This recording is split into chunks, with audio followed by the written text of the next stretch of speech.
जय हिंद प्यारे साथियों।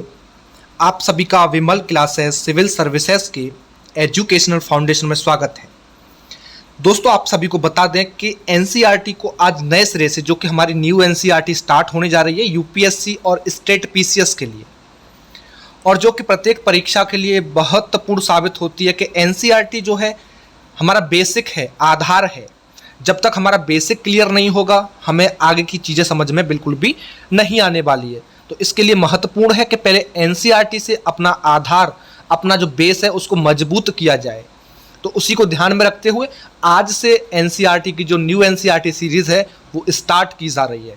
ठीक है, तो उसके लिए और आपको थोड़ा सा बताना चाहेंगे कि आप प्ले स्टोर से जाकर के एप्लीकेशन जो विमल क्लासेस सिविल सर्विसेज के नाम से प्ले स्टोर पर अवेलेबल है उसको डाउनलोड कीजिएगा। डाउनलोड करने के बाद में अगर आप यूपीएससी का बैच परचेस करना चाहते हैं तो उसकी डिटेल्स आपको डिस्क्रिप्शन बॉक्स में मिल जाएंगी। ठीक है, और वहाँ से आप उसमें एनरोल कर सकते हैं। और अधिक जानकारी के लिए आपको कोई समस्या आती है, कोई प्रॉब्लम्स आती है, तो आप इस नंबर पर हमें कॉन्टैक्ट कर सकते हैं। ठीक है, और इसमें आपको बैच में प्रोवाइड क्या क्या किया जाएगा वो मैं आपको थोड़ा सा बता देता हूँ, और फिर सीधा हम लोग स्टार्ट करेंगे अपने पहले अध्याय को। ठीक है, ये आपकी जो नई एनसीईआरटी है उस पर आधारित है, क्लास 6 का इतिहास। ठीक है, और आपके लिए IAS, PCS, UGC, NET, JRF और यानी कि जितने भी कम्पिटिटिव एग्जाम हैं जहाँ से जीएस का सामान्य अध्ययन का पोर्शन पूछा जाता है उन सभी के लिए महत्वपूर्ण है। ठीक है, यूपीएससी पीसीएस का जो बैच है उसमें आपको एनसीईआरटी, प्रीलिम्स और मेंस यानी कि हिस्ट्री भी उसमें और पॉलिटिकल साइंस ऑप्शनल भी आपको दिया जाएगा। ठीक है, जिसका चार्ज जो शुल्क है आपका दो साल का वो 10,000 रुपीज़ है, जो कि वन टाइम पेमेंट करने पर 8,000 है। और ईएमआई की सुविधा भी आप लोगों को उसमें दी जा रही है, जो कि 833 पर मंथ के हिसाब से आप पे कर सकते हैं।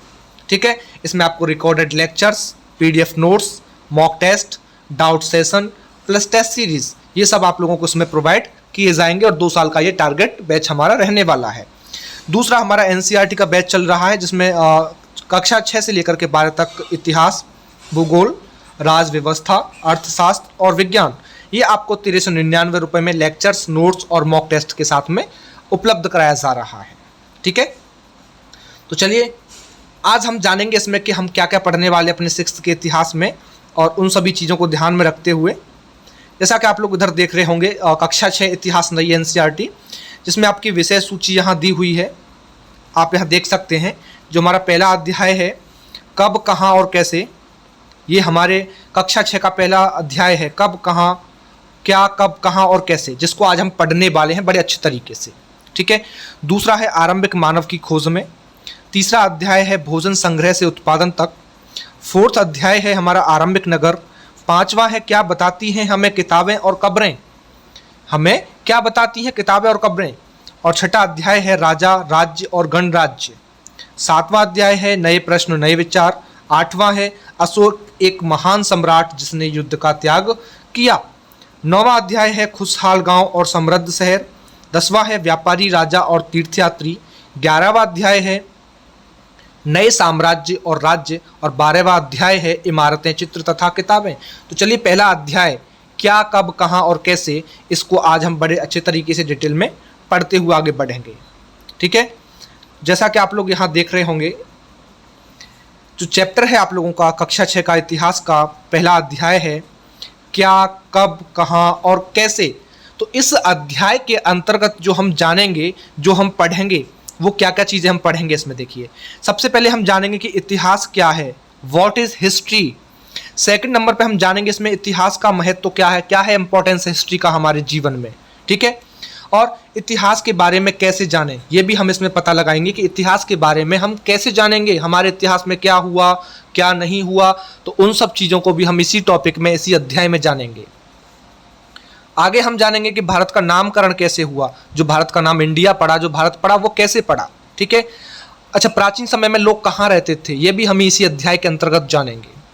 तिथियों का क्या मतलब है, जो डेट्स रहती हैं हमारी एडी और बीसी, इनका क्या महत्व है, क्या मतलब है, वो भी हम इसी लेक्चर में जानेंगे। ठीक है, और अंत में हम जानेंगे कुछ महत्वपूर्ण शब्दावली और तथ्यों के बारे में। ठीक है, तो आइए सबसे पहले हम जानते हैं कि इतिहास क्या है। और इतिहास को जानने से पहले देखिए क्या, कब, कहाँ और कैसे आप लोग अध्याय से समझ पा रहे होंगे। देखिए क्या हुआ करता था, बेसिक सी बातें हैं।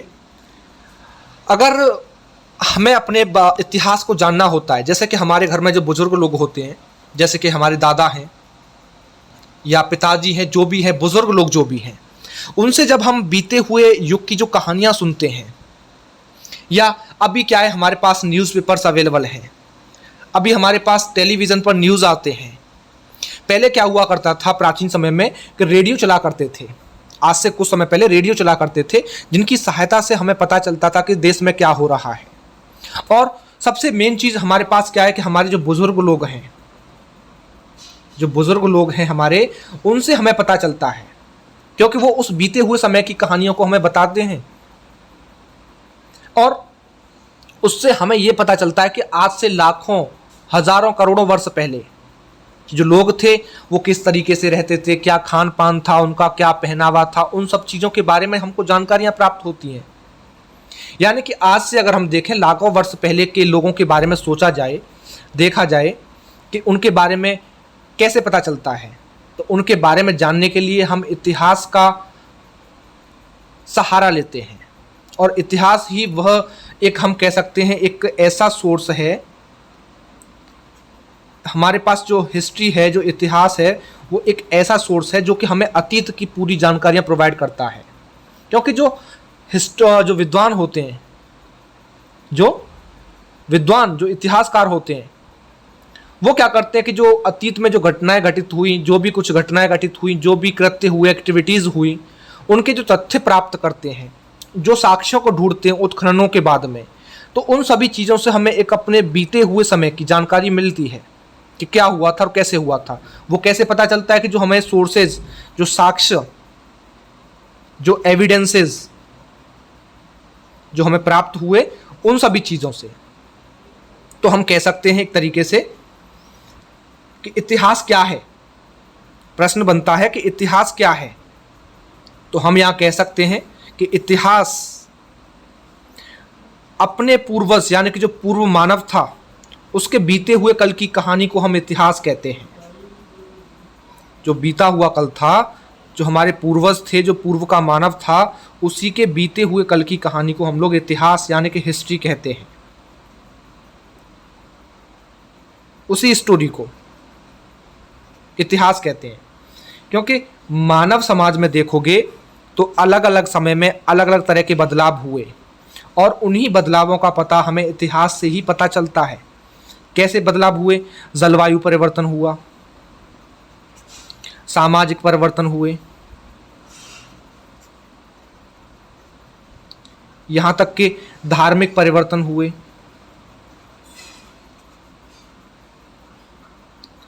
राजनीतिक परिवर्तन भी हुए।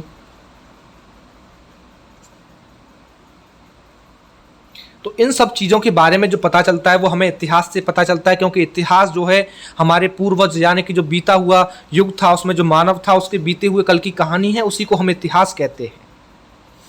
अब बात आती है कि इतिहास का महत्व क्या है अपने समाज में, क्या इतिहास का महत्व है और हमें क्या इससे मदद मिलती है इतिहास से।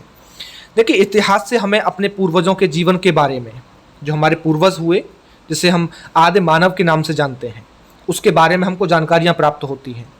राजा लोग हुए, पहले शासक लोग हुए, उनके बारे में हमें पता चलता है इतिहास के द्वारा ही। प्राचीन समय में जो साम्राज्य हुआ करते थे, जो शासक हुआ करते थे, उनके बारे में पता चलता है। समाज के बारे में पता चलता है, ठीक है, कि समाज में किस तरीके का पहनावा था, खान पान किस तरीके का था। तो वो सब चीज़ों की जो गाथा है, जो एक वृतांत है, वो सब हमें इतिहास के द्वारा ही प्राप्त होता है, उसी से हमें पता चलता है। इतिहास के द्वारा हमें अतीत के लोगों के रहन सहन, खान पान, पहनावे, इन सब के बारे में पता चलता है, ठीक है, कि किस तरीके लोग खाना पीना खाया करते थे, क्या पहनते थे, कैसे रहते थे, वो सब चीज़ें। इसी के साथ में इतिहास हमें अपने पूर्वजों के पेशे के बारे में जानकारियाँ देता है। पेशे का मतलब यानी कि उनका जो एक आधार था जीवन जीने का, क्या व्यवसाय था उनका, उस व्यवसाय के बारे में भी जानकारी जो मिलती है वो इतिहास के द्वारा ही मिलती है, ठीक है, कि क्या करते थे, किस तरीके से जीवन यापन करते थे, जो पेशा था उनका रहने का, ठीक है, वो सब जानकारी हमें इतिहास के द्वारा ही प्राप्त होती है। आगे इतिहास के द्वारा जो इतिहास हुआ हमारा, जो हिस्ट्री है, उसी के द्वारा ही हमें अपने पूर्वजों की महान उपलब्धियों के बारे में पता चलता है और विकास के बारे में भी पता चलता है। उपलब्धियां कौन सी? जो महान उपलब्धियां थी भाई, प्राचीन समय में देखोगे कि अब देखो कि हमें आग का ज्ञान नहीं था, तो जो उपलब्धियां थी हमारी, हम कह सकते हैं कि आग जलाना सीखा, वो हमारी पूर्वजों की ही देन थी। यातायात के साधन आए हमारे पास में,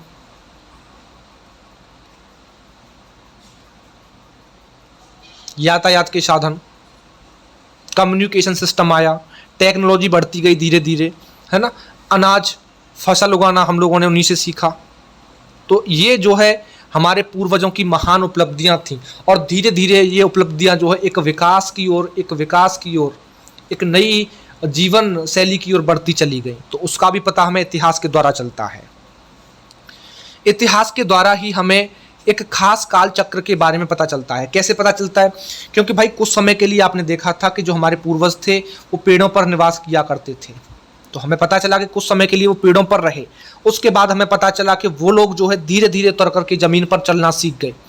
धीरे धीरे उन्होंने गांव बसाना स्टार्ट किया, नगर बसाना स्टार्ट किया। यानी कि एक टाइम पीरियड के अकॉर्डिंग सभी चीज़ों में परिवर्तन धीरे धीरे होता गया। उसी को हम काल चक्र कहते हैं और एक काल चक्र के बारे में हमें इतिहास से ही जानकारियाँ प्राप्त होती हैं। इतिहास से हमें यह सीख मिलती है कि जो गलतियां हमारे पूर्वजों ने की उनको न दोहराकर हम एक सही दिशा में कार्य कर एक बेहतर भविष्य का निर्माण कर सकें। इससे हमें यह भी जानकारियां मिलती हैं कि जो हमारे पूर्वज थे, जो उन्होंने गलतियां की, क्योंकि गलतियां भी स्वाभाविक था, क्योंकि उस समय वो तकनीकें उपलब्ध नहीं थी उन लोगों के पास में, इसलिए उनकी गलतियां स्वाभाविक था होना। लेकिन हमें सीख मिलती है कि उन गलतियों को न दोहरा करके हम एक सही दिशा में कार्य करके जो है एक अच्छे भविष्य का, एक सुदृढ़ भविष्य का निर्माण कर सकते हैं। इसे हम कह सकते हैं कि इतिहास हमें यही सीख देता है सबसे इम्पोर्टेंट। और इतिहास होता ही इसी के लिए है, अतीत होता ही इसी के लिए है कि जो हम गलतियां कर रहे हैं उन गलतियों में सुधार किया जाए आगे भविष्य के लिए। वही इतिहास हमें सिखाना चाहता है। अब प्रश्न यहाँ ये बनता है आगे टॉपिक कि इतिहास के बारे में कैसे जानें। इतिहास के बारे में कैसे जानें? तो देखिए, इतिहास के बारे में कैसे जानें? देखिए, इतिहास यानी कि अतीत में एक ऐसा भी युग था, एक ऐसा भी टाइम था, एक ऐसा भी समय था जब लोग लिखना नहीं जानते थे, क्योंकि जानकारियां नहीं थी, उन्हें ज्ञान नहीं था, मस्तिष्क का विकास नहीं था। तो इन लोगों के जीवन के विषय में हमें जानकारी जो है उनके द्वारा छोड़ी गई वस्तुओं से, जैसे कि मिट्टी के बर्तन, खिलौने, हथियार, औजार, इनके द्वारा मिलती है। यानी कि क्या था, जब इन लोगों का मस्तिष्क का विकास इतना नहीं था, इतनी उन्नति नहीं थी, इतनी प्रगति नहीं थी, तो क्या था कि लोग लिखना नहीं जानते थे, शिक्षा का अभाव था। अभाव क्या, शिक्षा नामात्र क्या, कुछ भी नहीं थी उस समय पे। तो इन लोगों के जीवन के बारे में हमको पता चलता है किससे, कि जो इन लोगों ने बर्तनों का प्रयोग किया, खिलौने बनाया करते थे, हथियारों का इन लोगों ने प्रयोग किया, औजारों का प्रयोग किया शिकार करने के लिए। तो जब इनका जीवन समाप्त हुआ, तो ये जो है जब इनका उत्खनन हुआ तो वहाँ से ये वस्तुएं हमको प्राप्त हुई, और जब वस्तुएं प्राप्त हुई तो हमको इनके बारे में पता चला। तो क्या हुआ कि इन वस्तुओं को देखो बताया गया है कि पुरातत्ववेत्ता जमीन के अंदर से खोद कर प्राप्त करते हैं। जो वस्तुएं मिली, जो एविडेंसेस हम लोगों को मिले, उनको किसके द्वारा पाया गया? हमें पुरातत्ववेत्ताओं के द्वारा, जब जमीन से उन्होंने खुदाई करवाई। और यह वस्तुएं ऐतिहासिक जानकारी के लिए, जो हिस्टोरिकल हमारी नॉलेज है उसके लिए अत्यंत महत्वपूर्ण साबित होती हैं। और जो सामग्री इतिहासकारों को प्राप्त हुई, उसी सामग्री के आधार पर इतिहासकारों ने अतीत को 3 भागों में बांटा है। कितने भागों में? 3 भागों में। यानी कि पूर्व प्राक ऐतिहासिक काल, नंबर 2 आद्य ऐतिहासिक काल, और तीसरा ऐतिहासिक काल। 3 टाइम पीरियड में इस समय को उन्होंने बांटा है। तो आइए तीनों टाइम पीरियड को अच्छे तरीके से समझते हैं। जो पूर्व यानी कि प्राक ऐतिहासिक काल, कौन सा काल है वो? यानी कि एक ऐसा समय जिसके लिए कोई भी लिखित सामग्री उपलब्ध नहीं है, वही हमारा ऐतिहासिक काल है, पूर्व ऐतिहासिक काल या प्राक ऐतिहासिक काल।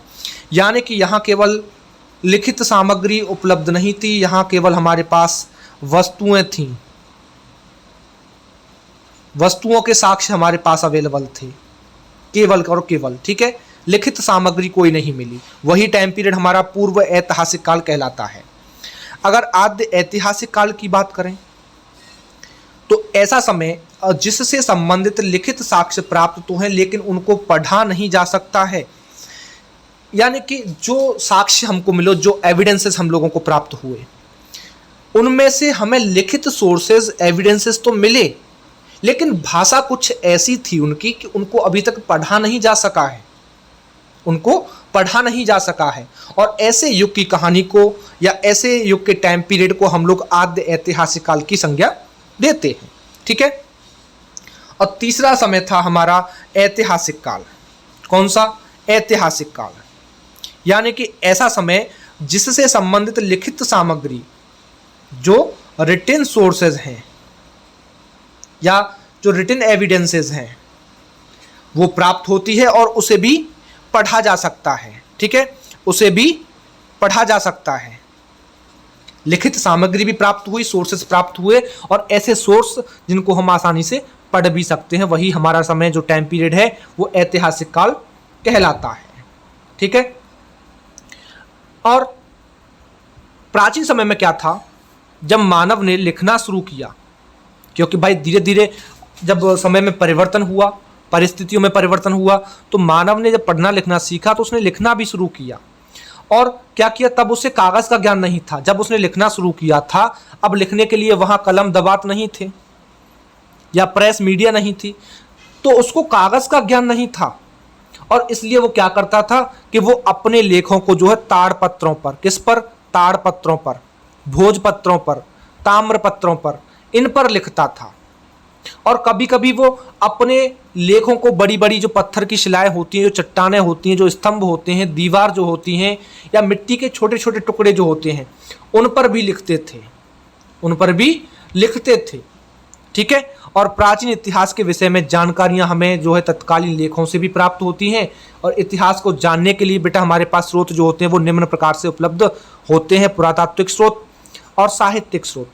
ठीक है, यानी कि आर्कियोलॉजिकल सोर्सेज और लिटरेचर सोर्सेज। तो आइए पहले पुरातात्विक स्रोतों के बारे में बात करते हैं कि हमारा जो एनसीईआरटी है क्या बताता है हमें अपने पुरातात्विक स्रोतों के बारे में। तो सबसे पहले हम जानेंगे पुरातात्विक स्रोत में अभिलेख यानी कि इंस्क्रिप्शंस के बारे में। क्या होता है अभिलेख? अभिलेख देखिए, हम कह सकते हैं कि ऐसे लेख पत्थर और धातु जैसी किसी कठोर सतहों पर जो है उत्कीर्ण, उत्कीर्ण का मतलब लिखे जाते थे। ठीक है, उत्कीर्ण किए जाते थे या लिखे गए मिलते थे। और इन अभिलेखों को जो है, जो शासक जो हुआ करता था, जो राजा लोग हुआ करते थे, वो क्या करते थे, अभिलेखों पर इसलिए लिखवाते थे क्योंकि वो उनको अपने समाज में, अपने साम्राज्य में उनको लगवाया करते थे। क्यों लगवाया करते थे? कोई आज्ञा पालन करवाना है, कोई आदेश जारी करना है, तो उसके लिए क्या था कि अपना पालन करवाने के लिए अपनी आज्ञाओं का वो उनको अभिलेखों पर उत्कीर्ण करवाया करते थे, इन पर पत्थरों पर, धातुओं पर। जैसे कि समुद्रगुप्त का प्रयाग प्रशस्ति अभिलेख है, गौतमी पुत्र शतकर्णी का नासिक अभिलेख है, अशोक का रुम्मिंदी अभिलेख है। और अशोक का जो रुम्मिंदी अभिलेख है, आप लोग यहाँ देख रहे होंगे पिक्चर के माध्यम से कि ये हमारा अशोक का रुम्मिंदी का अभिलेख था। देख लीजिए, जो अशोक था उसका ये रुम्मिंदी का अभिलेख था, अशोक का रुम्मिंदी अभिलेख। ठीक है। और भी अशोक का हमें अभिलेख मिला एक और, जो है जो आप लोग यहाँ देख रहे होंगे कि अशोक का जो कंधार का द्विभाषी अभिलेख लगभग 2250 वर्ष पूर्व जो वर्तमान अफगानिस्तान है वहाँ से प्राप्त हुआ था। कहाँ से प्राप्त हुआ था? वर्तमान अफगानिस्तान, ध्यान रखिएगा। और कंधार से मिला था, जो कि यूनानी और अरमाइक भाषा में लिखा हुआ था। और जो रुम्मिंदी अभिलेख मैंने आपको बताया, जो रुम्मिंदी अभिलेख है ये लुम्बिनी नेपाल से प्राप्त हुआ। कहाँ से प्राप्त हुआ? लुम्बिनी नेपाल से प्राप्त हुआ, क्योंकि लुम्बिनी नेपाल में है, वहीं से ये अभिलेख हमको प्राप्त हुआ। और इस अभिलेख में क्या था कि अशोक ने ऐसी घोषणा करवाई थी कि लुम्बिनी में जो उपज है, फसल की जो उपज है, उसका 8वां भाग जो है कर के रूप में लिया जाएगा। तो हम कह सकते हैं कि अशोक का जो अभिलेख है वो पत्थर पर उत्कीर्ण हुआ और ये एक महत्वपूर्ण ऐतिहासिक स्रोत भी साबित होता है। ठीक है। बात करें सिक्कों की और मोहरों की, कॉइन्स एंड सील्स की बात करें तो देखिए 206 ईसा पूर्व से लेकर के और 300 ईस्वी तक के जो भारतीय इतिहास का ज्ञान है, जो जानकारी है, हमें मुख्य रूप से मुद्राओं की सहायता से ही प्राप्त होती है। क्यों होती है प्राप्त? क्योंकि जो सिक्के प्राप्त हुए उनमें शासक का नाम हुआ करता था सिक्कों पे। किसका नाम? शासक का नाम हुआ करता था।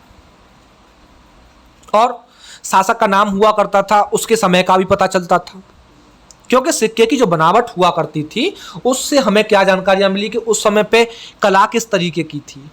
सिक्कों में जो धातु प्रयोग होती थी वो कौन सी धातु थी। अब जो धातु प्रयोग होगी सिक्कों में भैया, तो सिंपल सी बात है कि धातु से हमें किसके बारे में पता चलेगा? उसकी आर्थिक स्थिति के बारे में। जो इकोनॉमिक कंडीशन है उस इकोनॉमिक कंडीशन के बारे में पता चलेगा। भाई चांदी के सिक्के जारी किए यानी कि अच्छी है जो आर्थिक स्थिति है, या सोने के सिक्के जारी किए तो हम कह सकते हैं ना कि उनकी जो आर्थिक स्थितियां थी उनका भी हमें पता चलता है कैसे? अपने उस समय के सिक्कों से। ठीक है, जैसे कि गुप्त शासक था कुमार गुप्त प्रथम, उसने जब सिक्के जारी किए थे तो वो घुड़सवारी करते हुए दिखाया गया था अपने सिक्कों पर जो है। तो उसका मतलब ये हुआ कि जो समुद्रगुप्त था, सॉरी कुमारगुप्त जो था, वो एक अच्छा घुड़सवार था। यानी कि इतिहास में सिक्कों का बहुत बड़ा योगदान रहा है हमें इतिहास की जानकारियां देने के लिए। ठीक, आगे और देखिए जो हड़प्पा था, हड़प्पा से हमें मोहरें प्राप्त हुई जो कि मेसोपोटामिया से मिली थी। हमें कहां से मिली थी? मेसोपोटामिया से मिली थी, मोहरें प्राप्त हुई। इससे यह पता चलता है कि हड़प्पा वासियों का व्यापार जो था वो मेसोपोटामिया से हुआ करता था। ठीक है ना। अगर आगे बात करें, ये तो हमारे सिक्के और मोहरें हो गई, और इससे क्या हुआ करता था, जैसा कि मैंने भी बताया आप लोगों को कि तत्कालीन शासक का नाम, उसके समय का पता चलता है, और सिक्के की बनावट से उस समय की कला, सिक्कों की धातु से उस समय की आर्थिक स्थिति, इकोनॉमिक कंडीशंस, उन सब की जानकारी प्राप्त होती है। क्योंकि पहले के सिक्कों पर लेख नहीं है, उन पर जो चिन्ह बने हुआ करते थे, जो साइन बने हुआ करते थे, उनका ठीक ठाक ज्ञान नहीं था। और ऐसे सिक्कों को आहत सिक्के यानी कि पंचमाग्ड सिक्के कहते थे। इन मुद्राओं का पंचमाग्ड कैसे? जैसे सूर्य हो गया, चंद्रमा हो गया, या हम कह सकते मनुष्य हो गया, जानवर हो गए, इन सब के पंच लगाए जाते थे, मार्ग लगाए जाते थे। और इन मुद्राओं का जो प्रयोग होता था वो दान दक्षिणा के लिए, क्रय विक्रय के लिए, वेतन मजदूरी के भुगतान, इन सब में हुआ करता था। ठीक है, तो ये थे हमारे पुरातात्विक स्रोत। अब बात करते हैं साहित्यिक स्रोत के बारे में, लिटरेचर सोर्स के बारे में। तो सबसे पहले हम जानेंगे पांडुलिपियों के बारे में। पांडुलिपियां क्या होती थी? देखिए, पांडुलिपियां यानी कि ऐसे लेख जो हाथ से लिखे जाते थे। जिन लेखों को हाथों से लिखा जाता था उन्हीं को पांडुलिपियां कहते हैं, और इंग्लिश में इसको मैन्यूस्क्रिप्ट कहते हैं। पांडुलिपियों को इंग्लिश में मैन्यूस्क्रिप्ट कहते हैं, जो कि लैटिन भाषा जो होती है हमारी, लैटिन भाषा का जो एक शब्द है मेनू, उससे बना है। और मेनू का मतलब होता है हाथ से लिखा हुआ। ठीक है ना। पांडुलिपियां मैंने बताया था कि ताड़पत्रों पर यानी कि पाम लीफ, या हिमालय क्षेत्र में जो पेड़ उगता था भुर्ज नाम का, उसका पेड़ जो होता था भुर्ज का, उसकी छाल जो हुआ करती थी, उस छाल को एक अच्छे तरीके से तैयार करके भोजपत्र तैयार किए जाते थे। और जो भोजपत्र होते थे उन पर ये लिखी जाती थी पांडुलिपियां जो हैं, या लेख लिखे जाते थे। और ये पांडुलिपियां हमें कहाँ से प्राप्त होती हैं? मंदिरों से प्राप्त होती हैं या बिहारों से प्राप्त होती हैं। ठीक है। धार्मिक साहित्य में देखें तो हमारा वेद है, रामायण है, महाभारत है, जैन साहित्य है, बौद्ध साहित्य है, जातक कथाएं हैं, इन सब की जानकारियां भी हमें यहाँ से प्राप्त होती हैं, है ना। रामायण है, रामायण की वाल्मीकि ने रचना की। महाभारत है, वेद व्यास ने की। यानी कि वेदों से हमें जो है वैदिक काल के बारे में पता चलता है। किसके काल के बारे में? वैदिक काल के बारे में, वैदिक पीरियड के बारे में हमको पता चलता है। ठीक। जो रामायण और जो महाभारत हुए आप सब लोग जानते हो, ये महाकाव्य थे। महाकाव्य जो कि महाकाव्य जो समाज था, उस समय का जो समाज था उसका वर्णन में हुआ है। अगर जैन साहित्य, बौद्ध साहित्य की बात करें, जातक कथाओं की बात करें, तो इनमें क्या था कि जो 6वीं शताब्दी ईसा पूर्व का समय था, 6वीं शताब्दी ईसा पूर्व का जो समय था, उसकी राजनीतिक, सामाजिक या धार्मिक स्थिति की जानकारी हमें यहाँ से प्राप्त होती है। ठीक है। अगर धर्मेतर साहित्य की बात करें तो आपका अर्थशास्त्र है, राजतरंगिणी है। अर्थशास्त्र जो था वो किसने लिखा? कौटिल्य ने लिखा, जिसे हम चाणक्य के नाम से भी जानते हैं। राजतरंगिणी है, कल्हड़ ने लिखी। जो कौटिल्य का अर्थशास्त्र है ये हमें मौर्य काल का जो समाज था उसकी राजनीतिक, सामाजिक, धार्मिक, आर्थिक स्थिति की जानकारियां देता है। जो कलहण की राजतरंगिणी है ये क्या था, जब कश्मीर था हमारा और कश्मीर में 11वीं शताब्दी से लेकर के 12वीं शताब्दी तक का जो इतिहास है उसके विषय में जानकारी राजतरंगिणी से प्राप्त होती है हमें। ठीक है, कुछ हमारे पास सोर्सेज जो थे वो हमारे पास विदेशी यात्रियों के यात्रा वृत्तांत के रूप में भी थे। कैसे? यात्रा वृत्तांतों के रूप में भी थे। जैसे कि एग्जाम्पल की बात करें तो इंडिका, सीयू की इंडिका जो थी वो किसने लिखी थी? मेगास्थनीज ने लिखी। और इसमें ये यूनानी राजदूत था, ये यूनानी राजदूत था। और याद रखिएगा इसमें क्या था, जो चंद्रगुप्त मौर्य था उसके समाज के बारे में हमें जानकारी इंडिका से प्राप्त होती है। आपका जो सीयू की पुस्तक थी ये किसने लिखी? भाई सीयू की पुस्तक की बात करें तो जो हमारा ह्वेनसांग था उसकी पुस्तक का नाम था, चीनी यात्री था। और हर्षवर्धन के शासनकाल का विवरण इसमें देखने को मिलता है। ठीक है, अगर आगे बात करें कि पुरातत्व, आर्कियोलॉजी क्या होता है भाई, तो याद रखिएगा जो हमारा पास्ट था, जो अतीत था, उसमें बनी और प्रयोग की जाने वाली वस्तुएं, इमारतें, हथियार, औजार, बर्तन, आभूषण जो भी खुदाई से प्राप्त होते हैं पुरातत्व कहलाते हैं। और इन वस्तुओं का अध्ययन करने वाला जो व्यक्ति होता है वो पुरातत्वविद यानी कि आर्कियोलॉजिस्ट कहलाता है। वैसे ही जहाँ से वस्तुएं या अवशेष प्राप्त होते हैं उस स्थान को क्या कहते हैं? पुरास्थल कहते हैं। क्या कहते हैं? पुरास्थल। अध्ययन करने वाले व्यक्ति को पुरातत्वविद, जहाँ से वस्तुएं मिलती हैं उस स्थान को पुरातत्व कहते हैं। ठीक है, तो पुरातत्वविद जो है जानवर, चिड़िया, मछलियाँ, इनकी हड्डियाँ भी ढूंढते थे। क्यों ढूंढते थे? क्योंकि उन्हें जानने में मदद मिलती थी कि अतीत में लोग क्या खाते थे, कैसे रहते थे, क्या पालते थे, क्या उगाते थे, सब चीज़ के बारे में हमें एविडेंसेस के आधार पर जानकारियाँ प्राप्त होती हैं। ठीक है, आगे बात करें भारत का नामकरण।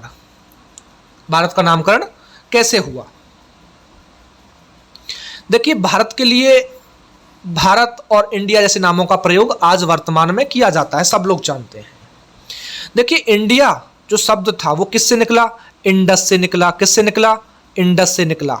ठीक है, और जिसका संस्कृत में मतलब होता है सिंधु। क्या होता है? सिंधु कहा जाता है। और लगभग 2200 वर्ष पूर्व देखोगे जो नॉर्थ वेस्ट यानी कि उत्तर पश्चिम जो था वहाँ की ओर से कुछ यूनानी लोग यानी कि ग्रीक्स लोग आए थे, ईरानी लोग आए थे। और ईरानियों में देखोगे, ईरानियों ने क्या किया कि सिंधु को जो है हिंदोस कहा। क्या कहा? हिंदोस कहा और इंदोस कहा। और जो नदी थी सिंधु, जिसको हिंदोस और इंदोस कहा गया, उसका जो पूर्व का क्षेत्र था, उस पूर्व के क्षेत्र में जो भूमि प्रदेश पड़ता है उसी को इन लोगों ने क्या नाम दे दिया? इंडिया नाम दे दिया। तो भारत नाम का जो प्रयोग था उत्तर पश्चिम नॉर्थ वेस्ट में रहने वाले एक समूह के लिए किया जाता था। और इस समूह का जो उल्लेख है वो किस में देखने को मिलता है? हमें ऋग्वेद में देखने को मिलता है। और बाद में इन्हीं के नाम पर देखोगे तो देश का नाम भारत कहा जाने लग गया। ठीक है, भारत का नाम इस तरीके से पड़ा। अगर यहाँ हम थोड़ी सी मैप के जरिए से बात करें, समझना यहाँ पे थोड़ा सा, इधर हमारा नॉर्थ है, इधर हमारा साउथ है, इधर हमारा ईस्ट है, इधर हमारा वेस्ट है। ठीक है ना, यानी कि इधर हमारा पूर्व है, इधर पश्चिम है हमारा, इधर हमारा पश्चिम है, और इधर हमारा उत्तर है, और इधर हमारा दक्षिण है। ठीक है, तो क्या था? देखिए, जो हमारा उत्तर था, इस उत्तर में हमारे पास क्या था? हिंदू कुश पर्वत था। हिंदू कुश पर्वत। ठीक है, और अपने अगर हम पश्चिम में देखें तो पश्चिम में इधर थी सुलेमान का दर्रा। सुलेमान का दर्रा था। ठीक है, और सुलेमान दर्रा और हिंदू कुश पर्वत के बीच में देखोगे नॉर्थ वेस्ट में यानी कि उत्तर पश्चिम में देखोगे तो यहाँ पे एक हिंदू कुश पर्वत भी था। सॉरी, ये हिंदू कुश का हमारा यहाँ दर्रा था, हिंदू कुश का दर्रा और खैबर दर्रा। हिंदू कुश का खैबर दर्रा था यहाँ पे हमारा जो है उत्तर में, ठीक है। तो हिंदू कुश के खैबर दर्रे के बीच में और सुलेमान दर्रे के बीच में हमारा हिंदू कुश पर्वत था। और जो हिंदू कुश पर्वत था, इसी हिंदू कुश पर्वत पर यहाँ पे एक कबीला निवास किया करता था, एक जन निवास किया करता था। जो कबीला निवास किया करता था उस कबीले का नाम था भरत। भरत जनों का कबीला यहाँ निवास किया करता था इस जगह पर। तो इन्हीं के नाम पर इस प्रदेश का नाम जो है भारत पड़ा था, याद रखिएगा। ठीक है, चलिए आगे देखिए कि लोग कहाँ रहते थे। लोग कहाँ रहते थे? तो भारतीय उपमहाद्वीप में देखोगे तो प्रागैतिहासिक काल में लोग निम्नलिखित स्थानों पर रहते थे। एक तो नर्मदा नदी के तट पर, उत्तर पश्चिम में स्थित सुलेमान और किरथर पहाड़ियों पर, पूर्वोत्तर की गारो पहाड़ियों पर और मध्य भारत की विंध्य पहाड़ियों पर, सिंधु और उसकी सहायक नदियों के पास, गंगा और शोण नदियों के पास। अब देखिए, जो नर्मदा नदी के पास में लोग रहते थे, यहाँ बताया गया है कि कई हजार वर्षों तक लोग जो थे वो नर्मदा के नज़दीक रहते थे। क्यों रहते थे? क्योंकि वो लोग शिकारी थे, आखेटक थे, या फिर कंदमूल फल इकट्ठा करते थे। और ऐसे लोग जो थे वो किसी एक स्थान पर नहीं रहते थे, बल्कि खानाबदोश या बंजारे हुआ करते थे। क्योंकि जहाँ जो भोजन था और जितने दिन की भोजन की लिमिट हुआ करती थी, जितने दिन का इनका स्टोरेज हुआ करता था, उतने दिन ये लोग यहाँ जगह जगह पर निवास किया करते थे, अपना जीवन यापन करते थे। ठीक है ना। नर्मदा नदी के किनारे क्यों? क्योंकि यहाँ पानी की इनकी समुचित व्यवस्था भी रहती थी। खाने के लिए जब नदी का किनारा है तो कुछ अन्न भी उगता था, तो इसलिए नदी के किनारे पर लोग रहते थे। दूसरा, सुलेमान और किरथर की पहाड़ियों पर इन लोगों ने रहना स्टार्ट किया। तो देखिए, इन पहाड़ियों में लोग जो थे वो लगभग 8000 वर्ष पहले रहते थे। कितना? 8000 वर्ष पहले। वे उन पहले लोगों में से थे जिन्होंने खेती की शुरुआत की, क्योंकि सुलेमान और किरथर की पहाड़ियों पर लोगों ने खेती करना स्टार्ट किया। ये लोग जो है गेहूं और जौ की खेती करते थे। जानवर कौन से पालते थे? भेड़ हो गया, बकरी पालते थे, गाय बैलों को पाला करते थे। और ये लोग जो है एक स्थायी जीवन जीते थे, क्योंकि जहां वो खेती करते थे वहां जानवर रखते थे, अपना जीवन यापन इस तरीके से लोग किया करते थे। यानी कि इनका एक स्थायी जीवन था, यानी कि एक ही स्थान पर टिक करके रहते थे।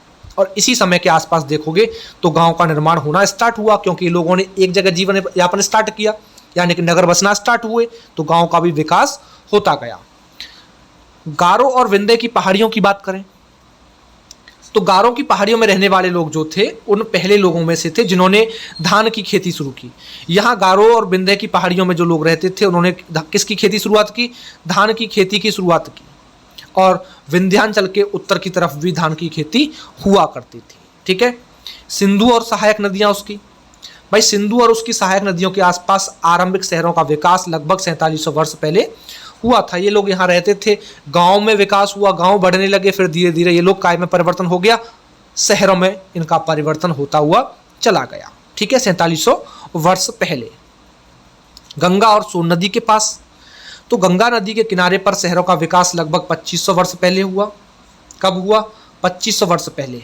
और कुछ शहर सोन जैसी सहायक नदियों के किनारे भी विकसित हुए, और कुछ शहरों का विकास समुद्री तटों पर भी हुआ, क्योंकि ये लोग जो है अपना जीवन जब जीते थे तो एक समुचित खाद्यान्न व्यवस्था के अनुसार ही रहते थे।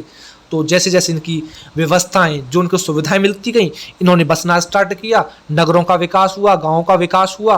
तो जगह जगह पर अब क्या था कि एक अच्छे तरीके से देश में उन्नति का माहौल बनता हुआ आगे बढ़ रहा था, समाज प्रगति की ओर अपना मतलब के कदम उठाए जा रहा था। ठीक है, आगे टॉपिक है कि तिथियों का क्या मतलब है। तिथियों का क्या मतलब है? देखिए, इतिहास में कुछ तिथियां ईसा पूर्व में होती, सब जानते हैं, कुछ ईसवी में होती हैं। ठीक है, तो ईसवी में और ईसा पूर्व जो होता है हमारा, ईसा पूर्व का मतलब होता है कि जो ईसा मसीह थे, यानी कि ईसाई धर्म के प्रवर्तक, उनका जो जन्म हुआ, उनके जन्म से पहले का जो समय था उसी को ईसा पूर्व कहते हैं। और इंग्लिश में इसको हम क्या बोलते हैं? बीसी बोलते हैं। बीसी का मतलब होता है बिफोर क्राइस्ट। ठीक है। और ईसवी में क्या है? ईसवी को अंग्रेजी में एडी कहते हैं, और एडी जो है लैटिन भाषा के शब्द एनो डोमिनी से मिलकर के बना है। एडी का मतलब है कि ईसा मसीह जो थे, ईसाई धर्म के प्रवर्तक, उनके जन्म के बाद की जो तिथियां हैं, जो घटनाएं हैं, वो एडी में लिखी जाती हैं। ठीक है। दूसरी चीज, आगे देखिए कि आगे इसने बताया है कि ईसा पूर्व को हम लोग BC बोलते हैं, ठीक है, बिफोर क्राइस्ट, और कहीं कहीं हम लोग इसका बिफोर कॉमन एरा के रूप में भी प्रयोग करते हैं। AD यानी कि एनो डोमिनी, जिसको हम CE यानी कॉमन एरा भी लिख देते हैं।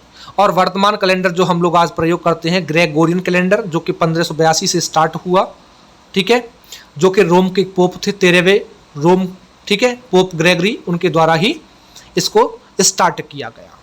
अब बात करेंगे अंत में अपना महत्वपूर्ण शब्दावली और कुछ तथ्यों के बारे में, जैसे कि ताड़पत्र क्या होता है। तो मैंने बताया कि ताड़ के जो पेड़ थे उनके जो पत्ते होते हैं चौड़े चौड़े, उनको ताड़पत्र कहते हैं। भोजपत्र किसे कहते हैं? भोजपत्र कहते हैं जो भुर्ज नाम का पेड़ था उसकी जो छाल हुआ करती थी, और मैंने बताया था कि उन छालों से एक विशेष प्रकार से जो पत्र तैयार किए जाते थे उनको भोजपत्र कहते हैं। ताम्रपत्र, तांबे के पतले और समतल टुकड़े, इस तरीके से जो प्लेट आती है। अभी कुछ समय पहले आप लोग, आज से 8-10 साल पहले जब आप गवर्नमेंट स्कूल में पढ़ते होंगे तो स्लेट लेकर के हम लोग जाया करते थे पढ़ने के लिए, स्लेट जिस पर खड्डी से लिखा जाता था, तो उसी टाइप की प्लेट हुआ करती थी ताम्रपत्र की, ठीक है। स्तंभ लेख यानी कि पत्थर के खम्भों पर लिखे गए लेख पत्र जो हुआ करते थे उनको स्तंभ लेख कहते हैं। शिलालेख किसे कहते हैं? पत्थर की चट्टानों पर लिखे गए लेखों को हम शिलालेख कहते हैं। अभिलेख किसे कहते हैं? अभिलेख जो है पत्थर और धातु जैसी कठोर सतह पर उत्कीर्ण किए हुए लेख होते थे, उन्हीं को हम लोग अभिलेख कहते हैं। स्तूप किसे कहते हैं? पिरामिड। पिरामिड यानी कि स्तूप का अर्थ होता है टीला, और सभी स्तूपों के अंदर एक डिब्बा हुआ करता है जिसमें महात्मा बुद्ध या उनके जो अनुयायी थे उनके शरीर के अवशेष जैसे कि दांत हो गया, राख हो गया, हड्डियां हो गई, या वो जो वस्तुएं प्रयोग करते थे, सामग्री जो प्रयोग करते थे, सिक्के वगैरह, पत्थर वगैरह, वो रखे जाते थे पिरामिड के रूप में, ठीक है, उन्हीं को स्तूप कहा जाता था। पुरास्थल किसे कहते हैं? पुरास्थल तो वो स्थान जहाँ की खुदाई से औजार, बर्तन और इमारतों के अवशेष मिलते हैं। और ध्यान रखना, अधिकतर पुरास्थल नदियों के किनारे, तालाबों के किनारे, झील और समुद्र के किनारे पर पाए जाते हैं, क्योंकि पहले समय जो था वहाँ लोग निवास किया करते थे, किनारों के सारे पानी की जहाँ समुचित व्यवस्था हुआ करती थी, इसलिए इन यहाँ से खुदाई से हमें औजार, बर्तन, जो इमारतें अवशेष मिलते हैं उन्हीं को हम पुरास्थल कहते हैं, ऐसे स्थानों को। और सब लोग जानते, मैं बता चुका हूँ अभी कि महाभारत जो है विश्व का सबसे बड़ा महाकाव्य माना जाता है। लंदन में आपका एक ब्रिटिश म्यूजियम स्थित है जो कि विश्व का सबसे बड़ा संग्रहालय भी माना जाता है। और अलेक्जेंडर कनिंघम जो थे उनको भारतीय पुरातत्व विभाग का जन्मदाता कहा जाता है, ठीक है। तो ये था हमारा अध्याय 1, कब, कहाँ और कैसे, ठीक है। तो उम्मीद करता हूँ कि आप लोगों को अच्छी तरीके से अध्याय समझ में आ गया होगा। ऐसे ही आप लोगों का पूरा NCERT नए स्तर से बिल्कुल जल्दी से जल्दी 1 माह के अंदर पूर्ण करवा दिया जाएगा, ठीक है। बैच की सभी डिटेल्स आप लोगों को डिस्क्रिप्शन बॉक्स में मिल जाएंगी, वहाँ से आप कांटेक्ट हमसे कर सकते हैं। एप्लीकेशन आप लोगों को प्ले स्टोर से मिल जाएगा, वहाँ से आप उसको डाउनलोड करके रजिस्टर करके एनरोल वहाँ से भी आप कर सकते हैं, ठीक है। तो चलिए दोस्तों, मिलते हैं फिर नए बैच में अपने नए कंटेंट के साथ में, और उम्मीद करता हूँ कि अच्छे तरीके से आप लोगों को अध्याय पूरा क्लियर हो गया होगा। धन्यवाद।